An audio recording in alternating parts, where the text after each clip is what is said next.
मुख्यमंत्री भी यहाँ के मूल निवासी नहीं है।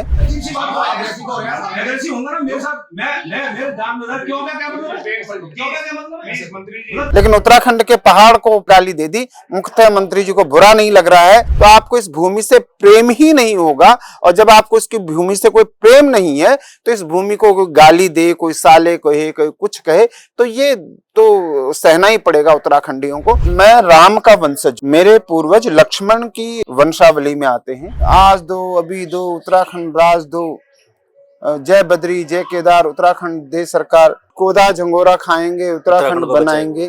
और आज उन्हीं उत्तराखंड के शहीदों की, उत्तराखंड आंदोलनकारियों के वंशजों को, उनके पूर्वजों को साले पहाड़ी कह करके उत्तराखंड की विधानसभा में उत्तराखंड के सत्ताधारी दल का वित्त मंत्री और संसदीय कार्य मंत्री, जिसके ऊपर पूरे सदन में शालीनता लाने की जिम्मेदारी होती है, वो कह रहा है। नमस्कार, राम राम, स्वागत करेंगे हम आपका राही में।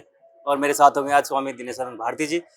उत्तराखंड की बात की तो उत्तराखंड की बात निराली है, क्योंकि उत्तराखंड की संस्कृति सभ्यता पर हर कोई मोहित हो जाता है, क्योंकि यहाँ की संस्कृति सभ्यता इतनी प्यारी है कि हर कोई यहाँ से कुछ ना कुछ सीख कर जाता है।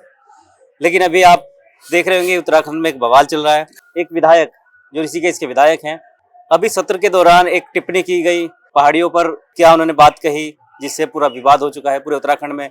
आज मुर्दाबाद के नारे लगाए जा रहे हैं। उसी पर बातचीत करने वाला मेरे साथ में स्वामी दिनेशानंद भारती जी। गुरु जी प्रणाम।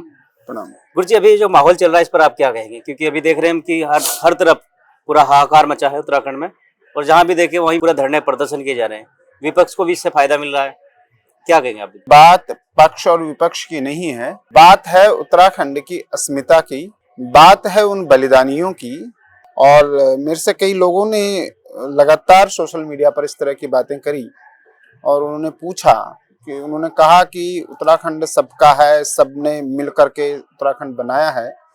तो मैंने उनसे एक प्रश्न किया कि आप हरिद्वार जिले का एक भी गांव बता दीजिए जहां आंदोलन हुआ, या हरिद्वार जिले में एक भी जो यहाँ के मूल निवासी हैं वो कहीं उन्होंने उत्तराखंड के लिए अपने प्राणों की आहुति दी।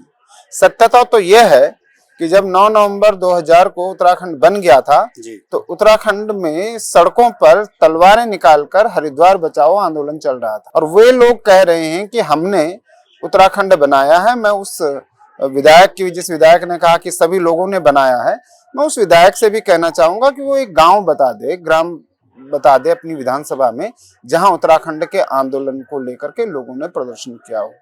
जबकि पर्वतीय क्षेत्र के लोगों ने रामपुर तिराहा में कितना भयंकर कांड हुआ, मसूरी में हुआ, खटीमा में हुआ। और मुझे याद है हम छोटे छोटे थे, तो हमसे भी छोटे जो छोटे छोटे बच्चे थे, वे गांव में रैली निकालते थे, एक छोटी सी, आज दो अभी दो, उत्तराखंड राज दो, जय बद्री जय केदार, उत्तराखंड दे सरकार, कोदा झंगोरा खाएंगे, उत्तराखंड बनाएंगे। अनेक लोगों ने इसमें शहादतें दी। इसमें कोई निश्चित नहीं हो सकता कोई मैदान इलाके का भाई भी, लेकिन वो केवल उदाहरणीय हो सकते हैं, एक्सेप्शनल केस हो सकते हैं। ये कटु सत्य है कि ये पहाड़ियों के परिश्रम, उनके आंदोलन, उनके बलिदान के बाद उत्तराखंड राज्य बना है। और आज उन्हीं उत्तराखंड के शहीदों की, उत्तराखंड आंदोलनकारियों के वंशजों को, उनके पूर्वजों को साले पहाड़ी कह करके उत्तराखंड की विधानसभा में उत्तराखंड के सत्ताधारी दल का वित्त मंत्री और संसदीय कार्य मंत्री, जिसके ऊपर पूरे सदन में शालीनता लाने की जिम्मेदारी होती है, वो कह रहा है। और एक मुख्यमंत्री चुपचाप उसे खेद प्रकट करने के लिए कह रहा है। खेद प्रकट करना उसे कहते हैं कि जब मेरी कोई गलती नहीं है तब भी मुझे दुख हो रहा है, उसे खेद प्रकट करना। उस शब्दकोश को संभालें, वरना हिंदी शब्दकोश को पढ़ें। मेरे से गलती हुई और मैं उसके लिए क्षमा मांगता हूं, ये होती है क्षमा प्रार्थना। खेद प्रकट करना का मतलब मेरी कोई गलती नहीं है, फिर भी मैं क्षमा चाहता हूं, मुझे दुख हो रहा है। क्षमा तो है ही नहीं खेद में, तो खेद प्रकट कर रहे हैं कि मेरी कोई गलती नहीं है पर मुझे दुख हो रहा है। लेकिन विधानसभा अध्यक्ष भी तो पहाड़ी है अपनी, वो उनके पक्ष में क्यों आ रही है? देखो, मैं सब कहूंगा कि सबके अंतरात्मा मर गई है, और मुझे विश्वास नहीं हो रहा है ये उसी बीसी खंडूरी की पुत्री है जिन्होंने 1995 में लोकसभा में उत्तराखंड की मांग को लेकर के सिंह गर्जना करी थी। मुझे अत्यंत दुख है, हतोत्साहित हूं, क्योंकि मैं ऋतु खंडूरी जी से स्वयं मिला हुआ हूं और मेरी उनसे जो भी वार्ता होती है वो निश्चित तौर पर उनका विचार जो है उत्तराखंड की गरिमा, उत्तराखंड की महिमा, उत्तराखंड की संस्कृति के प्रति समर्पित एक स्त्री की, एक बहन की, एक बेटी की लगती हैं। और मुझे गर्व होता है कि मैं उन जैसी माँओं का ही पुत्र हूं। किंतु कल का उनका मंत्री का पक्ष लेना मेरे लिए अत्यंत दुखदायक है। लेकिन गुरुजी, अभी देखा जाए तो मुख्यमंत्री जी के सबसे चहीते और सबसे खास विधायकों में से माने जाते हैं प्रेमचंद अग्रवाल। देखिए, मुख्यमंत्री भी यहाँ के मूल निवासी नहीं है और प्रेमचंद अग्रवाल है वो भी यहाँ के मूल निवासी नहीं है। जो यहाँ का मूल निवासी ही नहीं है, उसे इस भूमि को कोई गाली दे दे तो कैसे उससे प्रेम होगा। नेपाल को कोई गाली देगा तो हो सकता है मुख्यमंत्री जी को बुरा लगे, लेकिन उत्तराखंड के पहाड़ को गाली दे दी, मुख्यमंत्री जी को बुरा नहीं लग रहा है, उन्होंने अपने मंत्री का बचाव किया है। तो निश्चित तौर पर यह उत्तराखंड के लिए भी दुर्भाग्य है कि तुम्हारा पहला मुख्यमंत्री हरियाणा मूल का था, जो यहाँ पर आए थे, शिक्षक राजनीति करी, शिक्षक बने, टीचर बने और टीचर की ही राजनीति जो है विधान परिषद गए शिक्षक सीट से, शिक्षक निर्वाचन सीट से, और वे आकर के जो यहाँ नौकरी करने के लिए आए थे वो यहाँ मुख्यमंत्री बना दिए गए। वर्तमान के मुख्यमंत्री भी मैं बार बार कह रहा हूं कि हरियाणा नेपाल मूल के, ये भारतीय मूल के नहीं है। अगर मेरी बात गलत हो तो साबित करें। तीसरी चीज जो है, आप ये देख रहे हैं कि यहाँ पर मूल निवास नहीं बन पा रहा, ना कभी बन पाएगा जब तक ये राष्ट्रीय दल, वो चाहे भाजपा हो, किसी ने भी यहाँ के मूल निवासी को अभी तक मुख्यमंत्री नहीं बनाया। मतलब वर्तमान और पहले मुख्यमंत्री की अगर हम बात करें तो जब तक आपका इस भूमि से कोई संबंध ही नहीं है तो आपको इस भूमि से प्रेम ही नहीं होगा। और जब आपको इसकी भूमि से कोई प्रेम नहीं है तो इस भूमि को कोई गाली दे, कोई साले कहे, कोई कुछ कहे, तो ये तो सहना ही पड़ेगा उत्तराखंडियों को, वरना एक ये धारणा समाप्त करनी पड़ेगी। और आज बड़ा दुखद पहलू है कि किसी ने पक्ष में बोला भी तो ऐसे व्यक्ति ने बोला और पक्ष में भी इस प्रकार बोला कि जैसे कि उनकी विधानसभा के लोग शहीद हुए हों उत्तराखंड आंदोलन में, या उनकी विधानसभा में कहीं उत्तराखंड में आंदोलन हुआ हो। ऐसा कहीं नहीं हुआ। और देखिए, मेरा जन्म, चूंकि मेरी माँ पार्वती है, मेरी पर्वत की वासनी है, मेरे पिता पर्वत के निवासी हैं जिन्होंने मुझे जन्म दिया। मेरे जनक और जननी दोनों पहाड़ी हैं और अपनी जन्मभूमि को लेकर के एक निर्वाचित विधायक, एक जिसके ऊपर हम लोगों ने विश्वास करके, और शायद सत्ताधारी दल भी ये भूल गया कि अगर वो आंकलन करे तो जिन मैदानी इलाकों का वो बचाव कर रहे हैं, गौरवान्वित हो रहे हैं, वहां से भाजपा को सीटें नहीं मिली। पर्वतीय जिलों से ही भाजपा को सीटें मिली और तब भाजपा की सरकार बन पाई, नहीं तो भाजपा की सरकार नहीं बन पाई। सोमजी, आप भी भाजपा के सदस्य माने जाते हैं, भाजपा की विचारधारा से आप भी सहमत हैं।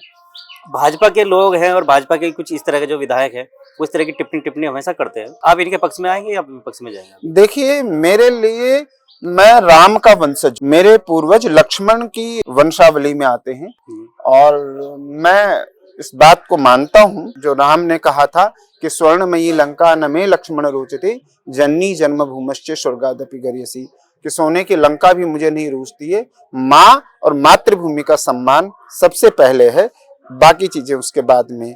यदि कोई संगठन मेरी या उस संगठन का व्यक्ति मेरी माँ या मेरी मातृभूमि का अपमान करेगा तो उसको सहन नहीं कर पाऊंगा। और कभी भी मुझे नहीं लगता कि कोई भी स्वाभिमानी व्यक्ति इसको कर पाएगा।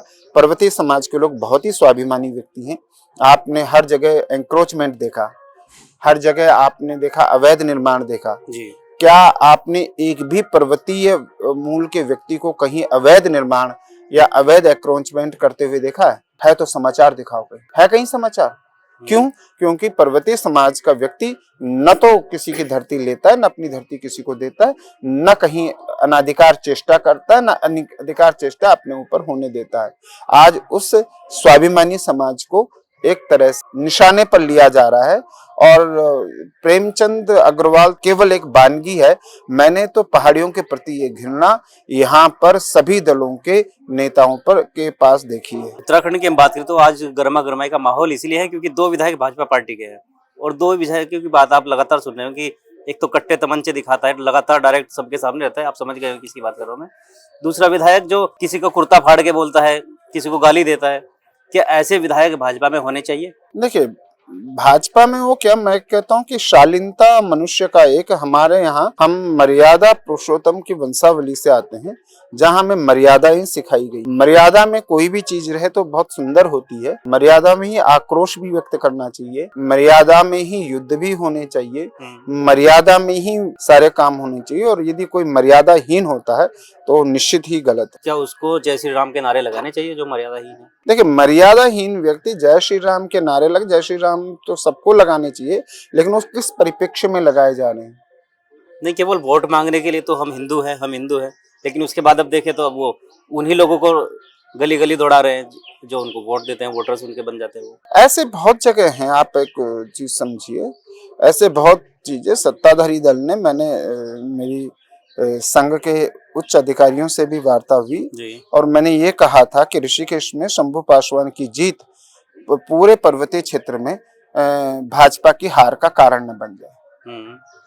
तो ये निश्चित तौर पर हम लोगों को कुछ ऐसा तो करना ही पड़ेगा, अपने स्वाभिमान को हम देखा जाए तो जो कांग्रेस के विधायक पहले रहे हैं, आज वही भाजपा के विधायक है और उन्हीं की टिप्पा टिप्पणी सारी मुझे लगता है कि देखने में मिल रही है।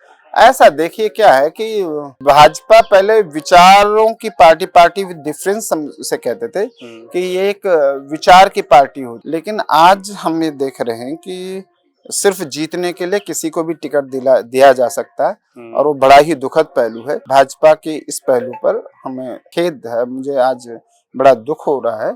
और ऐसे व्यक्तियों को जो हमारी विचारधारा को नहीं जानते, वो हमारे मातृ संगठन आरएसएस को भी गाली देते हैं, वे हमारे सहयोगी हैं जैसे विश्व हिंदू परिषद, बजरंग दल, इन सबको वो गाली देते हैं। हिसाब से देखा जाए तो आने वाला जो भविष्य है वो कठिन भी होने वाला है शायद भाजपा के लिए। ये तो ऐसे लोग आगे बढ़े थे। देखिए, ये तो नीति निर्धारक जो ऊपर बैठे हैं वही नीति तय करेंगे, क्योंकि हमारे पूर्व में भी भाजपा के एक विधायक के द्वारा हमारे प्रचारक को निरोध भी कहा गया था।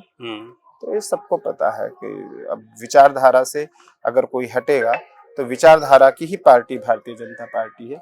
और मेरा ये मानना है कि नीति निर्धारकों को ये सोचना पड़ेगा। असल में समस्या क्या है कि एक व्यापारी को हम राजा बनाने की कोशिश कर रहे हैं, एक व्यापारी को हम नेता बनाने की कोशिश, जबकि चाणक्य कहते हैं कि व्यापारी जब भी राजा बनेगा वो जनता का पतन करेगा। हाँ, वो जो है समाज के लिए बड़ा घातक होगा। और प्रेमचंद्र अग्रवाल सामने बात करें हमसे, हम बताएंगे उनके पिता यहाँ व्यापार करने आए थे, वो यहाँ के मूल निवासी, उनका जन्म यहाँ वो अलग विषय है, उनके पिता यहाँ पर व्यापार करने आए थे। और हम जो है इन व्यापारियों को, ये लोग जो व्यापार करने के लिए आए हैं, ये व्यापार करने के लिए आए हुए लोग आज हमारे लिए राजा बनने की कोशिश कर रहे हैं। हम इसे, और जनता ही नहीं बना रही, राष्ट्रीय दलों को एक बार सोचना चाहिए, राष्ट्र हित में सोचना चाहिए। उत्तराखंड भारत माता का मुकुट है, इस मुकुट पर अगर दाग लगा तो पूरा ही स्वरूप खराब लगेगा। तो आज के हमारे खास कार्यक्रम में स्वामी दिनेशानंद भारती जी हमारे साथ थे, क्योंकि पूरा विषय है उत्तराखंड की संस्कृति सभ्यता पर। जब आंच उठेगी तो संत समाज भी आगे आएगा। फिर से हम आपके बीच आएंगे।